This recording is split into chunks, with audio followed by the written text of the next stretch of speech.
आज सकाळपासूनच सविता चिडलेली होती. एकतर पहाटेपासून लाईट गेलेली, त्यात पावसाची रिपरिप. वैतागून ती उठली आणि किचनमध्ये चहा करायला आली. अजून डोळ्यावरची झापडं तशीच होती आणि त्यामुळंच की काय, कधी नव्हे ती डायनिंग टेबलच्या पायाला अडखळून जोरात ठेच काढली. आई ग, सविता मोठ्याने ओरडली. 1 BHKच्या फ्लॅटमधल्या 10 बाय 10च्या त्या किचनमध्ये डायनिंग टेबल सकट सगळ्या वस्तू, ओटा, फ्रीज, भांडी ठेवायची रॅक्स त्या एवढ्याशा जागेत ॲडजस्ट केलेल्या होत्या. काय झालं?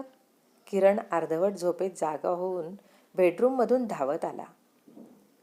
काय झालं काय? बघ डायनिंग टेबलचा पाय किती जोरात लागलाय. खुर्चीवर बसून पायाचा अंगठा बोटाने दाबत ती म्हणाली. आणि या एवढ्याशा किचनमध्ये लागणार नाही तर काय होणार?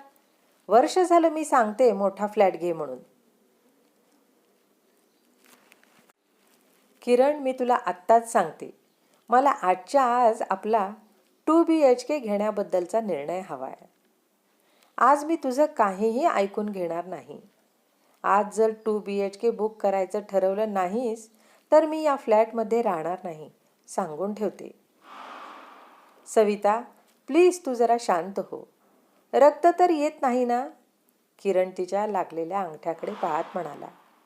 मी चहा करतो तुझ्यासाठी. काही नको मला चहा बिहा. मला आधी फ्लॅटचं काय करणार ते सांग, सविता फणकारली. मागची 1.5-2 वर्षे सविता आणि किरण यांच्यात या विषयावरून नेहमीच वादावादी आणि किरकोळ भांडण होत होती. पण आज पहिल्यांदाच सवितानं घर सोडण्याची भाषा केली होती. सविता आणि किरणचं लग्न होऊन 3 वर्षे झाली होती. किरण एका छोट्याशा कंपनीत इंजिनियर होता आणि लग्न झाल्यावर तिथं मिळणाऱ्या जेमतेम पगारात बँकेचं कर्ज काढून त्यानं हा 1 BHK फ्लॅट घेतला होता. नव्या नवलाईचं पहिलं वर्ष कसं आनंदानं गेलं कळलं नाही. आणि मग सविताची फ्लॅट लहान आहे, मोठा घेऊयात ही किरणच्या मागे भुणभुण सुरू झाली. असा एकही महिना गेला नसेल की त्यावरून त्या दोघांमध्ये वादविवाद झाला नाही. कधी कधी तर ती चिडून रात्री न जेवताच बेडरूममध्ये निघून जायची. आणि आज सकाळी सकाळीच पुन्हा एकदा तिच्या पायाला लागल्यामुळे ही वादावादी सुरू झाली होती. सविता, अगं ह्या विषयावर आपण सारखं सारखं किती वेळा वाद घालायचे? किरण समजावणीच्या सुरात म्हणाला. मला 2 BHK घ्यायला नको वाटतं का? पण आधीच 1 BHKचा EMI भरता भरता आपण मेटाकुटीला आलोय आणि मग 2 BHKचा वाढणारा हप्ता आपण कोठून भरायचा? किरण, मी तुला मार्ग सांगितलाय. तू गावाकडचं आपलं मोठं घर विक, पैशाचा प्रॉब्लेम लगेच सुटेल. आईबाबांची आपण दुसरीकडे व्यवस्था करू. हे बघ सविता, स्वतःचं घर विकून मी आईबाबांना काहीही झालं तरी भाड्याच्या घरात ठेवणार नाही, किरणनं निक्षून सांगितलं. ओके, हे तुझं फायनल ठरलं असेल तर मी आज घर सोडते. मला या खुराड्यात राहायची आणि पाय तोडून घ्यायची अजिबात इच्छा नाही. तुझा निर्णय जर बदललास तर मला फोन कर. I am going now. सवितानं बेडरूममध्ये जाऊन आपली सॅक भरली आणि किरण काही बोलायच्या आत मेनडोर उघडून ती बाहेर पडली. किरण सुन्न होऊन तिच्याकडे पाहत राहिला. सविता बाहेर पडली खरी, पण कुठे जायचं हे तिने निश्चित ठरवलं नव्हतं. कोल्हापूरला आईबाबांकडे ती जाणार होती, पण ते बद्रीनाथ केदारनाथला यात्रेला गेले होते आणि आणखीन 3 दिवसांनी परत येणार होते. त्यामुळे 2-3 दिवस दुसरीकडे कुठेतरी राहणं भाग होतं. मोठा भाऊ अविनाश पुण्यातच राहत होता, पण आज त्याच्याकडे जायची तिची इच्छा नव्हती. ह्याआधी 2 वेळा ती भावाकडे राहायला गेली होती, पण तिचं मनापासून स्वागत झालं नव्हतं. प्रत्येक वेळी तिची जागेबद्दलची तक्रार अविनाशला काही फारशी आवडली नव्हती आणि तिला अचानक स्वानंदी पुण्यात आहे याची आठवण आली. स्वानंदी तिची शाळेतली जीवाभावाची मैत्रीण. दोघीही सिनियर KG 10वीपर्यंत एकाच शाळेत एकाच वर्गात शिकलेल्या. असं असलं तरी दोघींमध्ये जमीन आसमानाचा फरक होता. स्वानंदी शांत समाधानी तर सविता बंडखोर चिडक्या स्वभावाची. सविताचे बाबा माध्यमिक शाळेत शिक्षक, तर स्वानंदीचे पप्पा एका कॉर्पोरेट हाऊसची एमडी. पण त्या दोघींना गाण्यानं, संगीतानं एकत्र आणलं होतं. दोघींनी मिळून शाळेत गाण्याच्या अनेक स्पर्धेत भाग घेऊन बक्षीस मिळवली होती.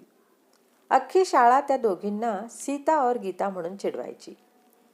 शाळा संपली आणि दोघींचे रस्ते वेगवेगळे झाले, मार्ग बदलले.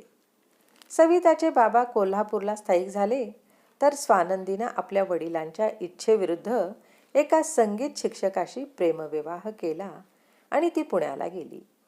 आणि स्वानंदीच्या चिडलेल्या वडिलांनी तिच्याबरोबरचे सर्व संबंध तोडून टाकले होते. लग्नानंतर दोघींचे तसे कॉन्टॅक्ट राहिले नव्हते. सवितानं आपल्या दुसऱ्या मैत्रिणीला फोन केला आणि तिच्याकडून स्वानंदीचा पत्ता मिळवला आणि ती तिच्या घरी पोहोचली. स्वानंदीचा फ्लॅट शनिवार पेठेतल्या एका जुन्या अपार्टमेंटमध्ये 4थ्या मजल्यावर होता. एका करोडपतीच्या मुलीला लग्नानंतर एका रंग उडालेल्या जुन्या अपार्टमेंटमध्ये राहण्याची वेळ आली होती. लिफ्ट नसल्यामुळे जिन्याने वर चढता चढता सविताच्या मनात विचार येऊन गेला. सवितानं दारावरची बेल दाबली आणि स्वानंदीनं दार उघडलं. कोण? सवी? How surprising! आणि अशी अचानक कशी काय आलीस? स्वानंदीनं तिला मिठी मारत म्हटलं. ये ना, आत ये, स्वानंदी प्रसन्नपणे म्हणाली. आपल्या अतिश्रीमंत वडिलांच्या 6 बेडरूमच्या बंगल्यात ऐशाराम सोडून लहानशा जुन्या फ्लॅटमध्ये राहणाऱ्या स्वानंदीच्या चेहऱ्यावरची ती प्रसन्नता पाहून सविताला मनातल्या मनात आश्चर्य वाटलं. स्वानंदीनं तिचा हात हातात घेऊन हॉलमधल्या एका खुर्चीवर बसवलं. आले हं, पाणी आणते 1 मिनिटात, असं म्हणून ती आत गेली. सवितानं आपली नजर सगळीकडे फिरवली. बाहेर दिसलेला जुनाटपणा आणि कळकटपणाचा आत कुठेही मागमूस नव्हता. छोट्याशा सेंटर टेबलवर ठेवलेल्या बाऊलमधल्या मोगऱ्याच्या सौम्य सुगंधानं घरातल्या वातावरणात प्रसन्नता आलेली होती. आणि आकाशी आणि माइल्ड सिल्वर कलरची रंगसंगती त्या छोट्याशा हॉलची सात्विकता वाढवत होती. भारतीय बैठक आणि लोडवर तशाच रंगाचे स्वच्छ कव्हर आणि समोरच्या कोपऱ्यात उभी केलेली सतार, यामुळे त्या हॉलमध्ये एक वेगळाच फील जाणवत होता. सविताला आपल्या हॉलमधला सेंटर टेबल आठवला. मागचे 3 महिने तो हॉलच्या उजव्या कोपऱ्यात पडला होता आणि 3 महिन्यांपूर्वी त्यावर घातलेला टेबलक्लॉथ धुळकट होऊन पडलेला होता. मनातल्या मनात तिला काहीसं ओशाळं वाटलं. इतक्यात पाणी आणि चहाचे मग घेऊन स्वानंदी आली. घर छान ठेवलंय ग, सवितानं कौतुक केलं. पण वडिलांच्या 6 बेडरूमच्या आलिशान फ्लॅटमध्ये राहणारी तू आता एवढ्या लहान फ्लॅटमध्ये तुला अडचण नाही वाटत? चहाचा घोट घेता घेता सविता म्हणाली. अडचण? कसली अडचण? अडचण आपल्या मनात असते, घरात नसते. अगं 6 बेडरूमचं असलं तरी ते पप्पांचं घर होतं. हे माझं घर आहे. आणि कोणतीही गोष्ट आपली म्हणून मनापासून स्वीकारली की त्यातला उणेपणा जाणवेनासा होतो आणि त्याचा आनंद घेता येतो. आणि तो कसा घ्यायचा हे आपल्या हातात असतं. मग ती गोष्ट लहान असो की मोठी. सप्तसुरात जेवढं महत्त्व वरच्या साचं आहे तेवढंच खालच्या साचं पण आहे, किंबहुना जास्तच. आणि एकदा खालचा सा नीट लागला की बाकीचे सूर आपोआप जमायला लागतात. स्वानंदीनं एक वेगळंच लॉजिक तिला आज सांगितलं होतं. चल तुला घर दाखवते, आणि सविताचा हात धरून तिला उठवलं. तसा सविताचा फ्लॅट एवढाच तो फ्लॅट होता. थोडासा लहानही असेल, पण प्रत्येक वस्तूची आकर्षक मांडणी आणि स्वच्छता यामुळे त्या छोट्या खोल्याही मोठ्या वाटत होत्या. बेडरूम लहान आहे ना, म्हणून मग मी मुद्दाम सोफा कम बेड घेतलाय. त्यामुळे दुपारी किंवा इतर वेळी ती जागा वापरता येते. आणि सवी, आज माझ्याकडेच राहायचे. आत्ताच नवऱ्याला सांगून टाक उद्या येते म्हणून. अगं पण तुझं बेडरूम? मला माहीत आहे तू काय म्हणणार ते, स्वानंदीनं तिचं वाक्य तोडत म्हणाली. काही काळजी करू नकोस. माझा नवरा आणि छोटी मिनल बेडवर झोपतील. आपण मस्तपैकी गाद्या टाकून हॉलमध्ये झोपूयात. रात्री निवांत गप्पा मारता येतील. स्वानंदीच्या बोलण्यातून उत्साह आणि आनंद ओसंडत होता.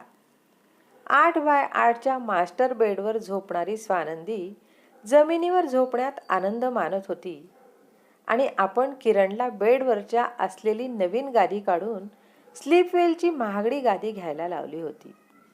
सविताला आता त्याचं वैषम्य वाटायला लागलं होतं. आपल्या वागण्यातला, विचारातला पोकळपणा, दांभिकपणा तिला तीव्रतेने जाणवायला लागला होता. तिच्या मनावरची जळमटं गळून पडली होती आणि तिला स्वानंदीचं मगाचं वाक्य आठवलं. अडचण ही मनात असते, घरात नाही. झटक्यात ती उठली आणि लागूनच असलेल्या छोट्या बाल्कनीत जाऊन तिनं किरणला फोन लावला. किरण, सॉरी, रिअली सॉरी.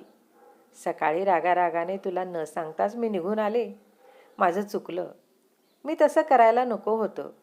मी इकडे माझ्या मैत्रिणीकडे स्वानंदीकडे आले. सकाळी येते. परत एकदा सॉरी. I love you. सकाळी सवितानं आपल्या दारावरची बेल वाजवली.